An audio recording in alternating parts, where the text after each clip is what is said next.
Right there. Welcome back to the channel. Hello.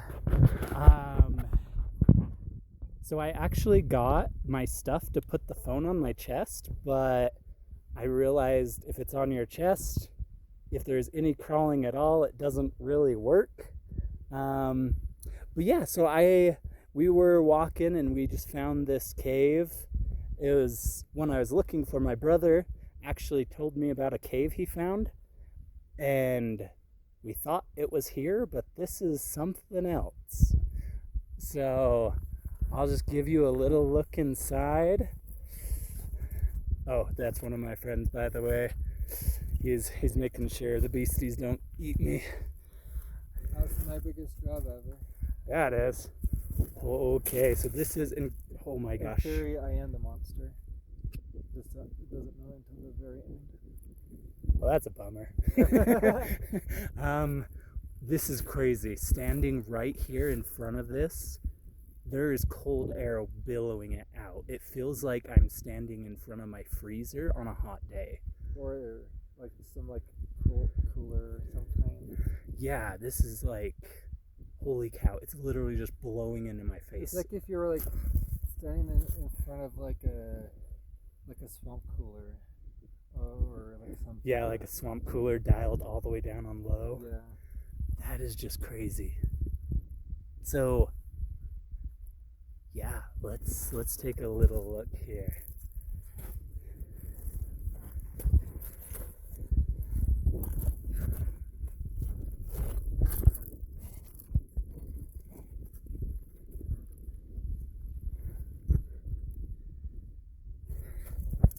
Well, if the bat friend down Yeah, it might be hanging out down here. I'm gonna get bit by a vampire bat and turn into a vampire, right? That's how it works. there. Yep. And then I'll be the one that else because he's doing it. Yeah. Okay. Oh my goodness. This is a legit. This is actually like a mine.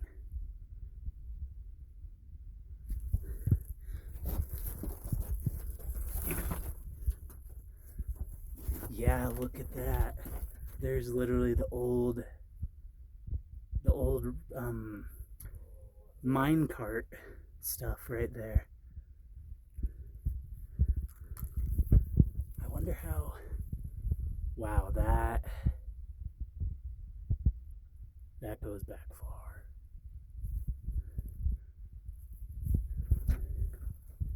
Huh? Look at that. There's a bat right there.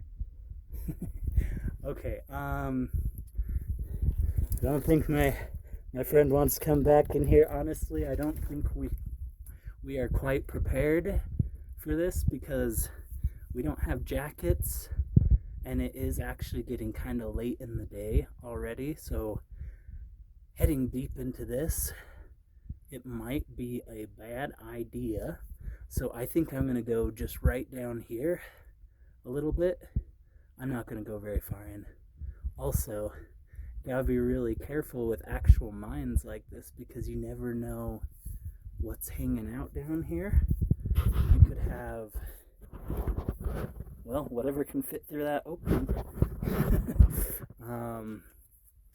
But let's take a little look just around the river bend, as Brian is saying all day.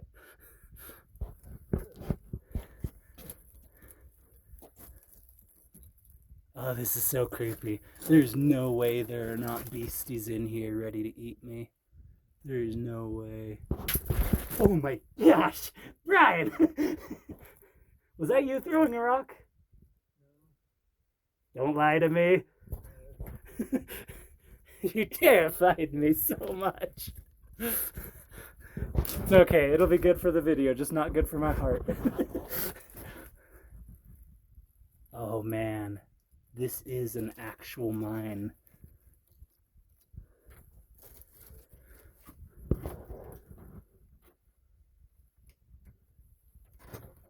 And it is. The last couple little caves I did, like little caves, as I said, little, they were kind of cold. This one, though,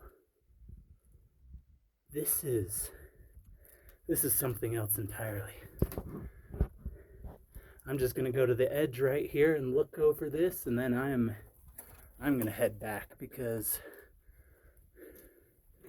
I have no idea what is over there. Just in this little chamber right here. This is, whoa, it actually opens up.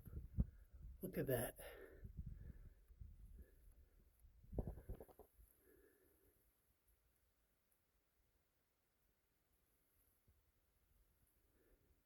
You can't really see it in the, it's so far back, the camera can't even really see back there.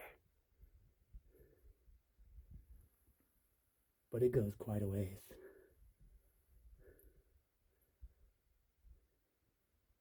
Wow, I actually kind of wanted to go back there, but literally my hands are already freezing. And yeah, I'm gonna go back to the entrance and just give you your scary story. I don't think I'm ready for this one right now.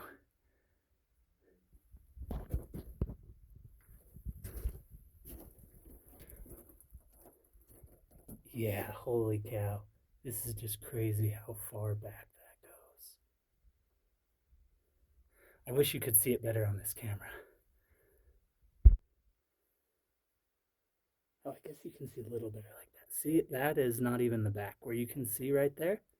Oh my gosh, there's gotta be werewolves and Sasquatch and just about anything else you can think of back there.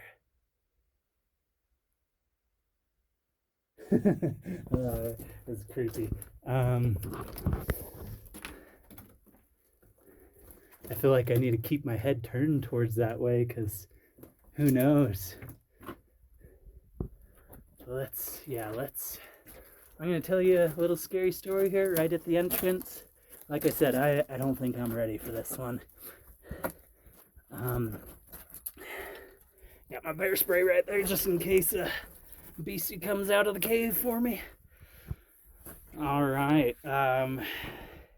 Well, let me give you a little scary story here. Let me turn off that light so I'm not shining in your face. Where is the light? It's around here somewhere. There it is. Now that light is getting you. Okay, there we go. That's pretty good.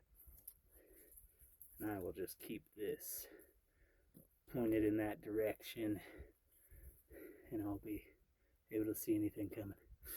All right. So, scary story for today. This one happened quite a few years ago. I was with a buddy of mine, and it was in his basement. His basement, oh my gosh, that place terrified me. Literally terrified me. It was, first off, gigantic. Huge, huge, huge. It was, how would you say, mansion size? Yeah, that's a good way to say it. It was at least size of a mansion. So very, very large basement, probably 4,000, 5,000 square feet. Huge place. And in the middle of the day, I wouldn't even go down there by myself in the middle of the day. That's how much that place scared me. And I was 8 or 9 at the time, and I know kids can get scared pretty easy, but 8 or 9, not even going into a basement in the middle of the day when there's sun, it was a creepy place. And not only that, but it was mostly unfinished, but not entirely. So there was a couple walls here, a couple walls there. There would be a wall, and then right next to it there would just be the wood framing. So you didn't actually have to do much to get around in that basement. You didn't have to use the doors. You could get around easy from anywhere, which meant you never knew where to look if something's coming for you. Kind of like I know to look down this path to see if something's coming for me. I actually feel kind of creeped out, honestly. That's why I've kind of paused a few times. I'm looking back there, wondering if I hear something. But I don't think there's anything back there. I would see eye glow or something if it something started coming. Unless it was a what?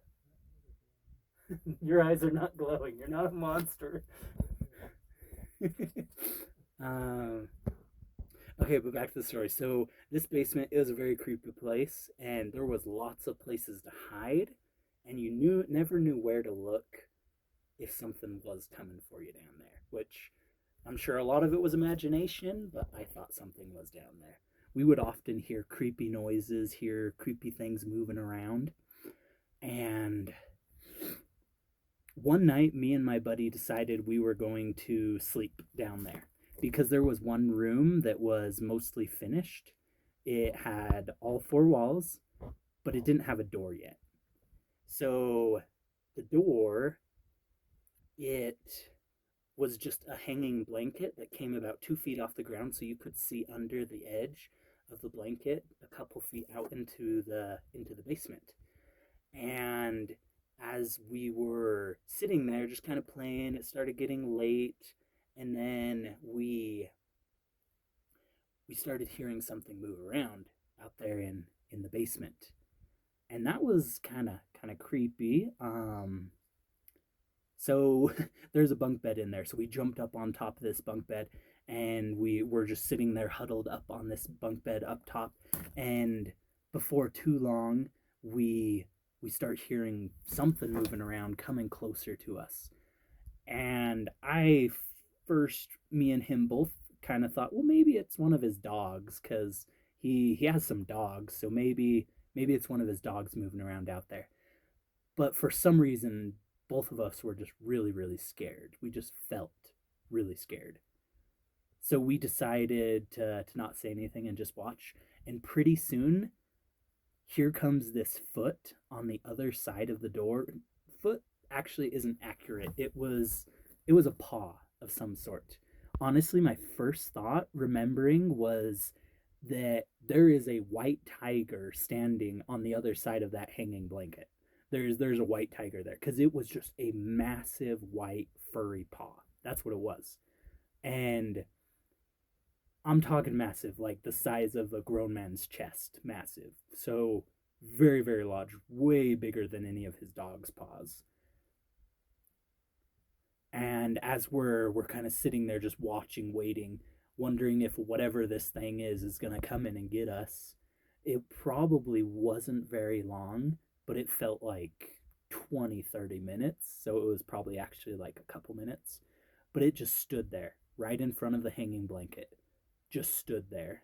I don't know what it was doing. Maybe it was just listening. Maybe it was trying to scare us. Maybe, I don't know.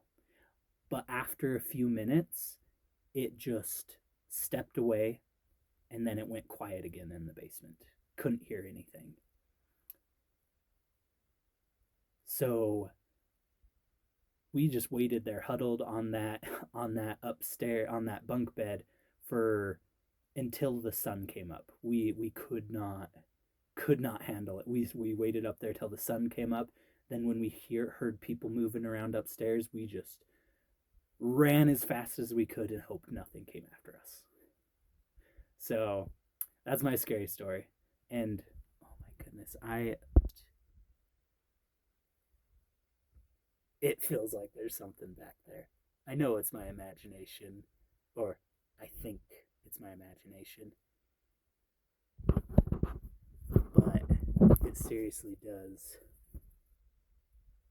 feel like something is back there. That is so creepy. And it is so cold. This thing must go really, really deep. I'm legitimately cold. I was sweating when I came in here. Now I'm actually cold. um okay, well let's get out of here. Yeah, let's get out of here. Ow, my head. One last look. Nothing's there. Okay, let's go. Let's get out of here. Do you want to tell a scary story, Brian, or not this time?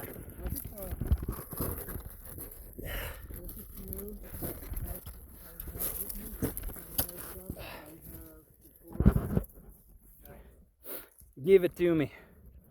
You want to hear one Oh, witnessed or one that I've heard about? either way, but let me actually get closer to you so we can hear you on the Yeah. phone. Oh, I forgot. I brought some microphones with me, but I forgot to put them on.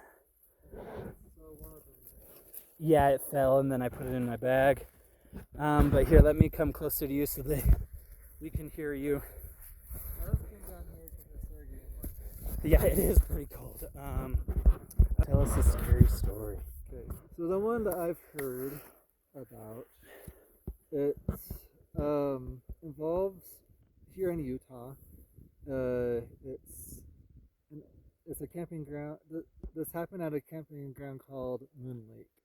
If those of you that don't know what Moon Lake is, it's a camping ground up in Lehigh, Utah. And this is a story about um,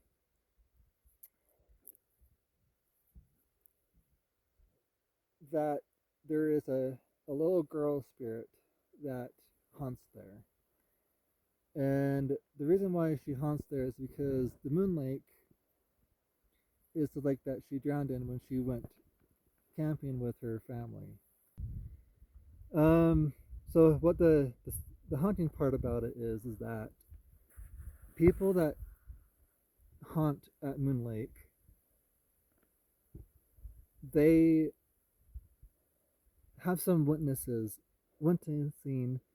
her, and she usually comes up around when you're camping alone. Usually, I mean, one other person can be there, but usually she appears when you're by yourself.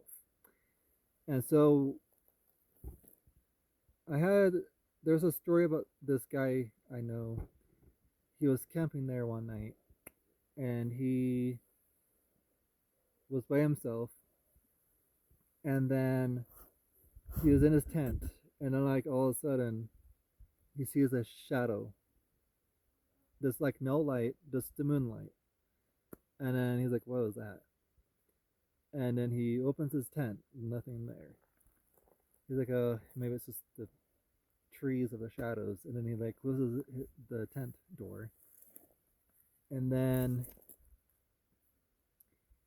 he's going back into his own business again, just reading, whatever, just before he goes to bed. And then again, he sees the same shadow. He's like, whoa, what is this? So he goes out, wanders around, trying to see where this shadow's coming from. Doesn't see anything. And all of a sudden, he sees a little girl whimpering. Goes up to her and says, are you alright? I'm looking for my mom and dad. Have you seen them? She said to him. And then he's like weirded out by this little girl out alone, looks behind him, and then as soon as he looks back in front of him, she's gone. And then he's like, okay. And now here's another story I've heard from other people that has camped there before. The other parts I have heard is that if you keep talking to the girl, she gets more sadder and sadder, and then you start seeing drips of water going down her. And then she gets more crying if you don't turn away. But if as soon as you like turn away from her sight and turn back, she's gone. But yeah, that's actually like the haunt story about Moon Lake. So. Interesting. So, do you know this is true? Do you think it's true, or do you think it's made up? No, it's true. I haven't been to Moon Lake, but the guy that told it, he said that he was there and saw it. So nice. So actually, he's not the only one that I've heard this story from. There's been multiple other people that have. If you actually look up Moon Lake, it will actually give you the histories of Moon Lake and about the girl. That's pretty cool. Nice. Well, thanks. That's our video for today. Wow, standing literally 15-20 feet away from that opening. Where is it? There it is. I can still feel the cold air hitting me. that thing must go super deep. Which also kind of makes me think maybe this is owned by someone. Maybe we shouldn't be here. I don't know. Maybe because we found we hiked by a abandoned cabin. Yeah, that was kind of creepy in and of itself. There's a cabin over there, and we heard some thunder. Brian telling me we might have to stay the night in that cabin or until the storm passes. I'm not going into a cabin in the middle of the woods. Yeah, well, I don't know. We're probably going to find the other one my brother told me about before. It looked a lot safer and less terrifying. Also, I'm a little bit worried the entrance of that could like fall in because there's already some collapsed stuff. Anyways, well, yeah, there it is. There's your stories. There's a teeny bit of a cave for you, and it was creepy. But all right, have fun out there.